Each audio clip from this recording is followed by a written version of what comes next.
Is your outsourced development team dropping the ball? Maybe you've worked with a team that just couldn't grasp your vision and needed constant oversight because they weren't thinking strategically. Or maybe you ended up wasting hours micromanaging, often needing to jump on late-night calls across massive time zone differences to get alignment. And in the end, they delivered a sluggish app with a frustrating UI that didn't come close to the solution you had envisioned. If any of that sounds familiar, you need to reach out to our sponsor, DevSquad. DevSquad provides an entire development team packed with top talent from Latin America. Your elite squad will include between 2 to 6 full-stack developers, a technical product manager, plus specialists in product strategy, UI UX design, DevOps, and QA, all working together to make your SaaS product a success. You can ramp up an entire product team fast in your time zone, and at rates 75% cheaper than a comparable US-based team. And with DevSquad, you pay month to month with no long-term contracts. Get the committed, responsive development team that your business deserves. Visit devsquad.com/startups and get 10% off for the first 3 months of your engagement. That's devsquad.com/startups. Welcome back to another episode of Startups for the Rest of Us. I'm Rob Walling. Today, I'm going to look at a couple of the predictions that I made 3 or 4 months ago, just revisit them because I feel like we're a third of the way through the year. And I had a few thoughts on them. And I also want to give you an update on my situation. I've talked over the past really 9 months, maybe a year, about how I was experiencing some burnout last spring, and then it hit me really hard in the fall. I want to revisit that and also give you a general update on the inside baseball of my world, Startups for the Rest of Us, MicroConf, TinySeed, maybe my books, SaaS Playbook, and the new ones I'm working on if there's time. So this is definitely an inside baseball episode. I know some folks love these and other folks skip them, and that's okay. I like to have a variety of topics and guests and formats on the show to keep you interested, but everything is focused on helping bootstrapped and mostly bootstrapped SaaS founders get to where they want to go faster. And if in each episode I can have some type of nugget or wisdom to help multiply the world's population of independent, self-sustaining startups, then my work is complete.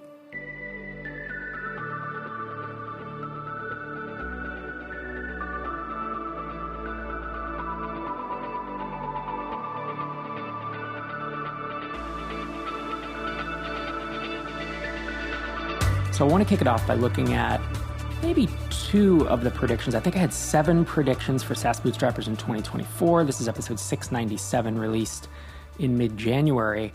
And there are a couple of them that I have additional thoughts on because we're now 4 months past. The first one is that there's opportunity in vertical SaaS. And obviously horizontal is where you cater to all industries. Vertical is where you focus on a specific industry or niche. And in a YouTube video I released about a month ago, I coined the term orthogonal SaaS, which is something that was on my radar in the back of my mind, but I didn't have a good name for it when I recorded the podcast episode. But orthogonal SaaS is this third type. It's horizontal SaaS that is focused on a specific role or title within a company. So think of software that helps HR or people ops recruiters. Obviously, that can be used by almost any company around the world to help them find new people or onboard them, and think of an ATS, applicant tracking system. But it's focused on a very specific role or title. It's not a true horizontal play, much like, think of like SavvyCal, Signwell, and Castos, which can be used across industries. And if you think about those tools, you could have one of many titles using electronic signature or a scheduling link. So those are not orthogonal, they're just horizontal. And it's not a better or worse situation, but what we've seen across the TinySeed companies we've invested in is that true horizontal plays get really competitive, and there's often a big player that you're fighting against, which is okay, but it can make marketing and sales more difficult if you don't have that specific title to focus on. And so the nice part about going vertical is oftentimes you pick an industry, it's accounting for hair salons or whatever. That'd be a terrible idea, by the way, don't do that. But, accounting for whatever niche industry you want to pick, and you don't have to be the best marketer in the world, you just have to be the best marketer in your space. Similar with orthogonal SaaS, you have this product and you know exactly who your end user is. So you can go to in-person events. You can target them with cold outreach. You can go where they hang out. Are they on Quora? Are they on Stack Overflow? Are they in private Facebook groups or private Slack groups? It really lends an advantage if your ICP is actually categorized with a title or a role at a company. So, and I just wanted to add that on because in the episode, I talked about opportunity in vertical SaaS, and I was pitting vertical versus horizontal as if it was a bimodal. But really, there's this third category of orthogonal. And I want to tack that on here, that some of the more successful companies we are seeing with TinySeed are vertical or orthogonal. So I'm excited to see what 2024 brings for those types of companies. The second prediction I want to touch on is I predicted that Twitter changes hands in 2024, ? And I don't know about you, but does it feel like the writing's on the wall that Twitter is going to be snapped up by someone at a deep discount? Obviously, there's rumors about this happening. There's no updated news, but as the months go on, I'm more and more convinced, especially with what recent Tesla decline. They just did a big round of layoffs. I can imagine that the lack of focus, Elon trying to run all these efforts, could lead either him to sell it or someone to swoop in and want to acquire it. So, there's like ridiculous, rumors or even just people speculating on Twitter about Yahoo buying him or Microsoft or, it could be any one of a number of players. But I still think this is totally going to happen. And I double down. A lot of the predictions that I've made over the years haven't happened for 2, 3, or 4 years. So I would be off by a few years. But I have a feeling that the clock's ticking on this one. All right. So now an update on me, what I've been up to, how I've been feeling. So about a year ago, I think it was April or May of last year, I started talking about how I was experiencing pre-burnout. I started feeling like just a lack of desire to go to work every day. And that's weird for me, because I'm really I love what I do on a day-to-day basis. And over the summer, it had decreased. And then in the fall, it came back with a vengeance. We did, I don't remember how many, but it was, I think I took 7 business trips in 12 weeks or something. It was crazy. Some of it was MicroConf, some of it was TinySeed, and some of them were speaking engagements around my book, the SaaS Playbook. And what I realized as I hit the end of the year was I was pretty deep into burnout. I stopped being able to show up and be present when I was shipping YouTube videos and shipping podcast episodes to the best of my ability, but there was just no spark there, no desire to get up and do it. It was purely because the show had to go on. So what I did, I talked about this, 4 months ago. What I did was I was able to back off from some day-to-day responsibilities just for a few weeks. It was probably about 2 weeks that I took almost completely off. I still recorded YouTube and podcast episodes because I had to. And I did some thinking and a little bit of writing, but really I didn't go to any meetings. I didn't show up day to day for work. People could reach out to me and I handled it, but I was quote unquote off work for about 2 weeks. And then I had the week before that was Christmas and I went to Cancun with my family. And the week before that was the week before Christmas, which is always pretty slow. So I wound up having like a month of like relative downtime in quotes. And I also made the decision that I just cannot travel this year nearly as much as I did last year. And so I talked to the team and everyone else felt the same way. That was the good news. So there are some TinySeed events that I've gone to in the past that I won't be going to this year. And we decided to shelve the MicroConf Locals for now. So MicroConf Locals are where we swoop in for a 3-hour event and we bring MicroConf to you. And the toll that it was taking on not just me, but my whole team, and the level of effort and cost and time for a relatively modest turnout. It just wasn't worth it. It wasn't moving the needle in the way that so many of our other efforts do. And when you're doing, we have 6 or 7 major efforts in MicroConf, if you think about it, like TinySeed is one, State of Independent SaaS, there's the YouTube channel, there's this podcast, there's Mastermind Matching, there's MicroConf Connect, our subscription community. There are in-person events, there are remote events. We do a lot with MicroConf, and some of them are beloved and amazingly successful, and obviously so. And some of them, you get a kind of a lukewarm reception. And so when we would fly to Miami and there'd be 35 people in a room, producer Xander, who flew in from Hawaii, and me from Minneapolis, we were kind of asking ourselves, is this worth it? If we can get like 75, 90 people in a room, like that feels good. But when 30, 40 people show up, it started to be like, is this the best use of our time? And so we're shelving those for now. What that means is I've only had one work trip in the past 3.5 months. And with MicroConf, we're only doing 2 in-person events this year. It is our flagship event in Atlanta, which happens probably as this is going live. Actually, I believe it happened last week based on the publication date, but MicroConf flagship in Atlanta, and then MicroConf Europe, which looks to be in Croatia in early October. and that's it. And that's great. It feels good. It's kind of like getting back to how we used to do it a little bit. I mean, we certainly experimented, and I don't regret doing that. I mean, we had planned to do locals 2020, and then COVID happened, and we did some in 2021. I think we did 3 or 4 at the end of the year. And then we did 8 in 2022 and between 6 and 8 in 2023. And it feels like an amazing accomplishment that we pulled those off. But at a certain point, as an entrepreneur, you have to make the decision of where do we put our focus and our efforts. As I'm recording this, of course, a couple days before MicroConf in Atlanta, and I'm stoked. I hope, I am able to see several of you there. The event last year in Denver was just a smashing success in terms of engagement and ticket sales and all the folks who showed up. So I hope to see you there. On less happy news, you may have heard that producer Xander, who has produced MicroConf for 10 years, is moving on to his next adventure. And, for the first 5 years, he worked with me on MicroConf. He was a contractor that just ran the 2 flagship events. And then about 5 years ago, we decided to really double down. This is when MicroConf went from a hobby to, a full-time project for me. And producer Xander came on full-time and had been running the team for the past 5 years and doing an amazing job of it. And if you've been to any event, you know how good he is at what he does. And MicroConf would not be the same without him. So it's obviously bittersweet to have him move on, but 10 years is a long time to work on a project. And obviously, I wish him nothing but the best. And I hope that you are able to give him warm wishes on his way to his next adventure. Update on this podcast, the numbers continue to grow slowly over time. That's what podcasts do. It's not like YouTube where everything goes up and to the right so quickly. The April Fool's episode was a ridiculous hit. I had no idea how many comments and how much feedback I would get on it. And no, that does not make me want to do another one next year. I think part of the reason it worked is because we've done 2 or 3 in the history of this show. 14 years, 711 episodes.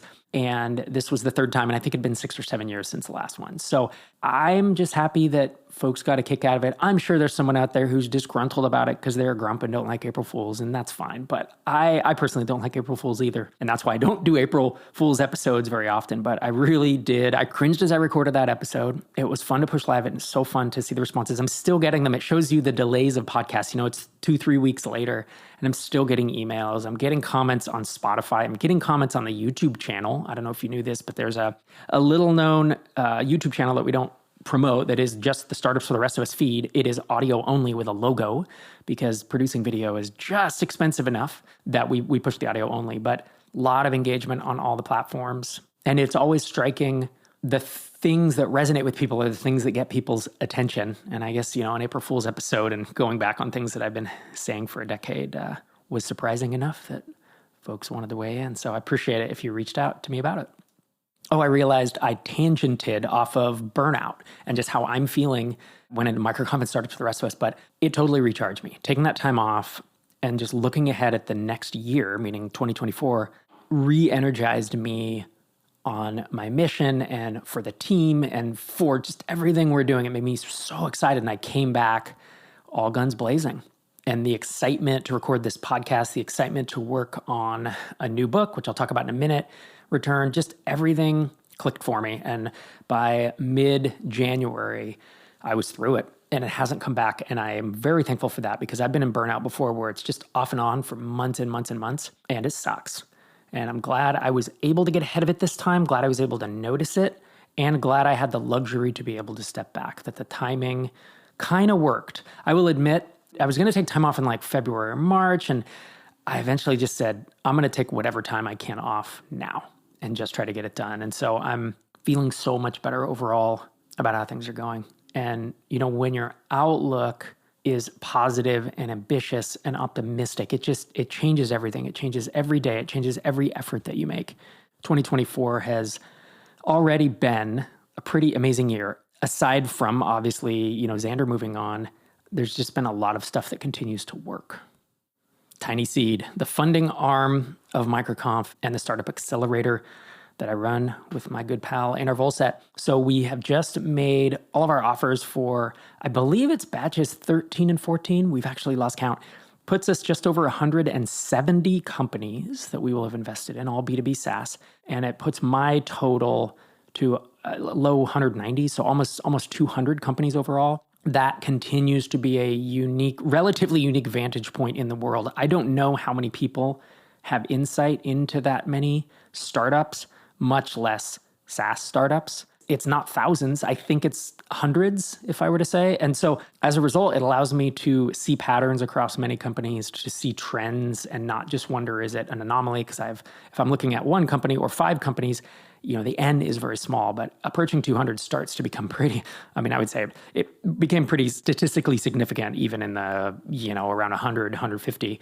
But so much of what I'm seeing becomes fuel for content on this podcast, or fuel for the SaaS Playbook. A lot of that came out of TinySeed experience, or fuel for my next books that I will talk about in just a minute. So I continue to feel like I'm kind of serving my highest calling by doing MicroConf TinySeed in this podcast. And TinySeed feeds my entrepreneurial desires and drives in a way that I hoped it would, but I wasn't sure. Because that was one thing when I said, I'm not going to start a SaaS app again, which my wife, Dr. Sherry Walling, told me that's bullshit. But I have not started another one. It's been 8 years. And one reason for that is that MicroConf and TinySeed keep me in the game, so to speak. They keep my head in the entrepreneurial game because I'm around founders. I'm giving advice to founders. I'm thinking through founder level problems pretty much every day. And so it feeds that part of me, the desire to accomplish. And I live a little bit vicariously through the founders that I'm invested in and advising. And it's the desire to, just be in the game. And I still feel like I'm there. So that's good, because I know when I first started TinySeed, what was this, October of 2018, so going on 6 years now, someone said to me, it was an acquaintance, but he said, how long are you going to do this? You've never stuck with anything more than 3 years or whatever. Like Drip was 3.5 years from start to sale, and then another almost 2 years. So about 5.5 years of working on it. But he was kind of trying to call me to the carpet, but also, pointing out a factor that I do tend to bounce from one thing to the next. And obviously that was on my mind of like, if I start TinySeed, how long do I have to do it if it gets to the point where I don't enjoy it? Because if I do it for a year and then bail, like that's going to suck, because we have this fund that we're investing and all that. And I realized that hasn't happened. And it's probably the first job I've ever had in my life that I haven't gotten really tired of and wanted to move on from. I just haven't really had that desire. Aside from when I was burned out, I was like, I don't want to do anything, right? But I knew that was temporary, and it wasn't TinySeed, it wasn't MicroConf, it wasn't the job. It was, I just didn't want to do any work. And that's what, of course, burnout can do to your mind. So I'm very happy to be past that. One other big win on the TinySeed front, and then I'll move on to my books, is that we ran our first annual TinyFest. Well, we didn't know it was going to be annual. It was an experiment. It was an event that was for TinySeed founders only.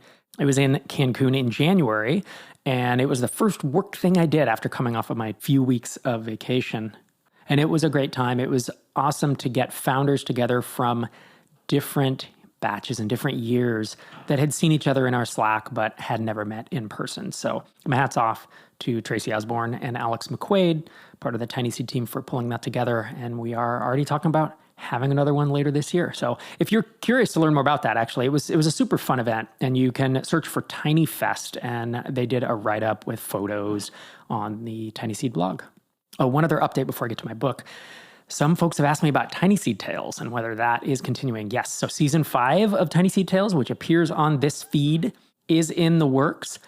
The founder that I'm interviewing had to completely reboot, basically do a massive pivot. And so it's like almost like restarting. And so as a result, there isn't really a season story arc to put out. We'd kind of be leaving it dangling if we published what we have now. So I am slowing down the recording pace. Usually it's every 4 to 6 weeks, but now it's about every 2.5 months as the founder is making progress. I'm doing the same documentary style recording that we have done in the past, where I talk to a founder over the course of a year. In this case, it's going to be, maybe 18 months.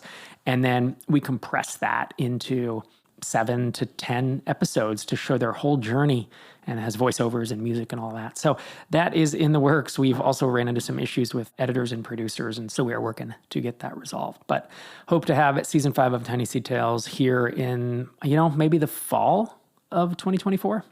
All right, last update for today. is on my books. So the SaaS Playbook has continued to sell really well. And I don't know if I should be surprised, but it is quickly going to outpace Start Small, Stay Small. I believe Start Small, Stay Small, my closest estimates have it selling around 30,000 copies, just over 30,000. And for a self-published book, published by a guy with a quite small audience 14 years ago, that's good. It has had a life much longer than I originally anticipated. As you can tell by some of the examples are a little bit dated and many of the links don't work. But the gestalt, someone read it the other day for the first time and said, 80% of what's in here is mindset, and it's still as valuable as the day it was written. So I really appreciated that sentiment. But just over 30,000 with Start Small, Stay Small over 14 years. The SaaS Playbook is almost at 24,000, and it's been out less than a year. And it continues to sell over 1,000 copies a month, between 1,000 and 1,200 copies, I believe. And I guess that kind of makes sense, right? Start Small, Stay Small. It is a niche.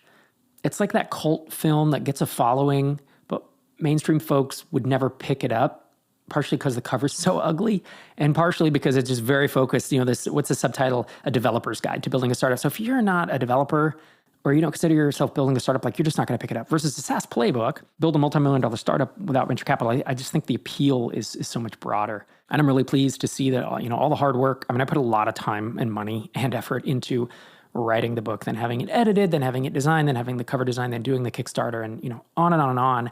And it's very gratifying to see that into the hands of literally tens of thousands of people. And again, my mission is to multiply the world's population of independent, self-sustaining startups, and the SaaS Playbook is yet another way to do that, and a way to do it relatively cheap. I enjoy giving stuff away for free. This podcast, the YouTube channel, and SaaS Playbook might be viewed as the next rung up the ladder. You can get it for $10 in PDF from SaaSPlaybook.com, or $10 in Kindle from Amazon, or obviously you can get a paperback copy and Audible and all that.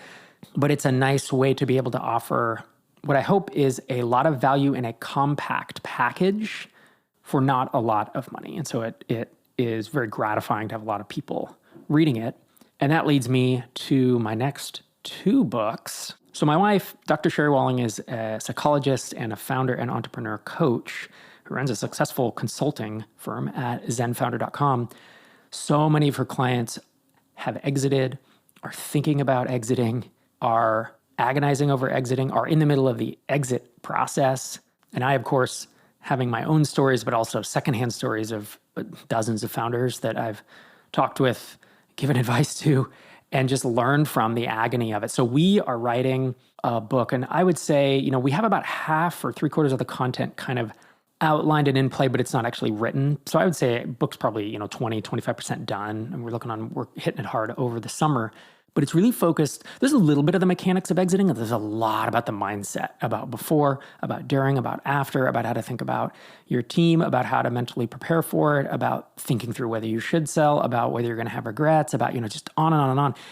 And the cool part is just everything's taken from our experience of talking to founders who have done this, are doing it, are agonizing over it, got screwed, have regrets, whatever it is going into this book. So I don't want to say it's the psychology of exits, because that sounds a little academic, but it is definitely a different take on selling your company. It's not necessarily focused on SaaS. Obviously, there's a lot of SaaS examples because of my network and the folks we're interviewing around it. But Sherry's clientele has some SaaS in it, but there's a lot of just business owners, that own brick and mortars, or that own consulting firms or agencies, or some variation of a business that sells. And so we hope that it has a little bit wider appeal than even, say, the SaaS Playbook. And we hope when it comes time that you will check it out. Last update is a book I've mentioned offhand a few times, but I've since decided on the title. It is called The SaaS Launchpad. And I just got a cover designed. The manuscript is complete, but I need to reread it and rewrite some pieces of it. It goes out of date so quickly, even if you try not to. Or really my thinking changes, or I have better examples and better thoughts and better ideas around certain things as I create more content on this channel, more content on the YouTube channel, do thinking, speaking, and writing. And I'll revisit the book and be like, ooh, I don't necessarily fully agree with that anymore. Or there's a better way to say that now, is what happens a lot. So I started reading through it the other day, and I was kind of like, it your software is never finished, and frankly, books are never finished. You eventually just ship them, and you give in to the fact that a week later you're going to look at something and say, I wish I'd said that differently. I wish I'd added more. But I'm excited about the SaaS Launchpad because it is kind of like a prequel to the SaaS Playbook. So the SaaS Playbook is about bootstrapping and mostly bootstrapping multi-million-dollar SaaS companies. It starts, you have a product, you have some revenue, and you have what I call weak product market fit. You're kind of figuring it out. You're at an early stage. How do you strengthen product market fit? Is an early topic. Pricing, marketing, building your team, mindset, all that stuff. The SaaS Launchpad was almost a harder book to write because it is the earlier stages. It's like, how do I come up with ideas? How should I think about competition? How do I validate ideas? Can I pre-validate ideas? How do I think about building a launch list? What does it look like to launch? How do I think all this through?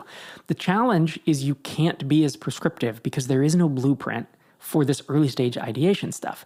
There is kind of a blueprint. The SaaS Playbook is pretty prescriptive about a lot of things because I do think there are best practices, rules of thumb that can guide you to get to the next level. Obviously, every company is different. Every startup is different. But if you flip to the early stage, it's a lot of wandering. But at best, you have a compass. It's not a map. And so at best, it's like directionally, this is kind of where you have to go. And so that's what I was trying to do, and hopefully have accomplished it in the SaaS Launchpad. And I don't know when I will publish it because there's a bunch of other stuff going on. I'm actually recording a video course for MicroConf right now. And you know how it is. It's just priorities. I also don't want to launch 3 books within 12 months of each other because I do think that it can become a little oversaturated. But that's in the works. Obviously, if you're interested in this book, keep listening to this podcast. You can go sign up. Oh, I should tell you, startupfortherestofus.com, the email list. If you sign up for that, obviously you'll hear about my books, but you'll also get an email every week with detailed show notes of each episode, and you will get 2 never-before-heard episodes. One is called 8 Things You Must Know When Launching Your SaaS, and the other is 10 Things You Should Know As You Scale Your SaaS. And not only do you get those episodes, but there are PDF guides that come with them. And in addition, there is a PDF we created of the 5 p.m. idea validation framework that you'll get if you sign up for that list. So a lot of bonuses there. Startupsfortherestofus.com, sign up for the email list, and you'll hear about my new books as well as all the stuff I just named. That's all I have time for today. Thanks for sticking with me through this update. I hope this was interesting. Certainly feel free to weigh in if you have thoughts, cheers, advice, questions, anything like that. You can always email questions at startupsfortherestofus.com or head to startupsfortherestofus.com and look for the Ask a Question link in the top navigation. I'll be back in your earbuds again next week. This is Rob Walling signing off from episode 712.